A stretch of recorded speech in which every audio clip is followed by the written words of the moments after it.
Hai, malam ini aku akan sharing tentang bragging, tentang bagaimana pentingnya kita itu membanggakan diri kita, menyombongkan diri kita.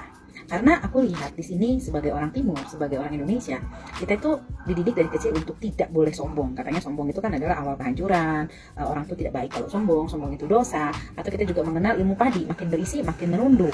Atau kita merasa, gak usah lah kita cita-cita tentang diri kita, karena kalau orang hebat juga nanti di orang-orang pada tahu sendiri gitu. Atau ada orang yang bilang, orang akan lebih menyukai yang orang rendah hati. Atau malu-malu, kita promosi dulu orang lain dengan berharap orang lain akan promosi balik tentang diri kita. Padahal kan ngapain kita nungguin orang lain? Ya yang mempromosikan diri kita ya kita sendirilah, ya kan? Dan tentu saja ada caranya, bragging atau brag atau membanggakan diri kita. Kenapa ini penting? Karena memang di saat ini, di zaman ini, kita itu kalau tidak menceritakan diri kita ya gimana orang lain tahu? Kan semua orang sibuk masing-masing, kita juga sibuk masing-masing. Jadi kan bagaimana kita bisa ngasih tahu, saya itu punya skill ini loh, saya bisa baca tarot, saya seorang advokat, saya seorang hipnoterapis, saya seorang konselor, saya seorang trainer. Itu gimana kalau saya tidak menceritakannya kepada kalian?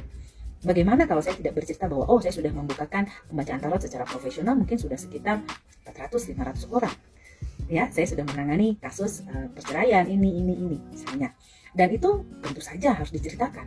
Ada 3 komponen utama di dalam break, di dalam membanggakan diri kita. Yang pertama, tepat sasaran. Lawan bicara kita siapa? Apa kepentingannya? Apa yang dia butuhkan? Kita udah harus tahu. Nomor 2, tentu saja kita harus bangga dengan diri kita. Apa sih kelebihan kita? Ayo, di video sebelumnya aku juga sudah membuat pertanyaan-pertanyaan berkaitan dengan bagaimana kita mengenal diri kita secara positif, bangga dengan diri kita, melihat diri kita secara positif. Lalu bagaimana kita menyatakan atau berbicara, bragging atau menyatakan gitu ya dengan lantang, dengan percaya diri, dengan bangga. Dengan kita tahu itu strateginya, maka bragging kita akan cantik. Ya, tidak berlebihan, sesuai porsinya. Karena bisa jadi sebenarnya kalau kita tidak menceritakan tentang diri kita, orang itu nggak tahu. Padahal dia butuh misalnya dengan jasa kita, butuh dengan produk kita. Jadi di sini bragging itu akan membuat kita lebih baik ya, punya penghasilan lebih baik, punya network lebih baik, punya tim yang lebih baik. Karena di situ memang kita juga menceritakan tentang diri kita, tentang kelebihan kita.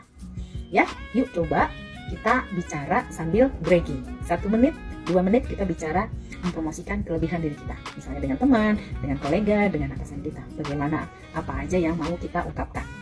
Yuk berlatih.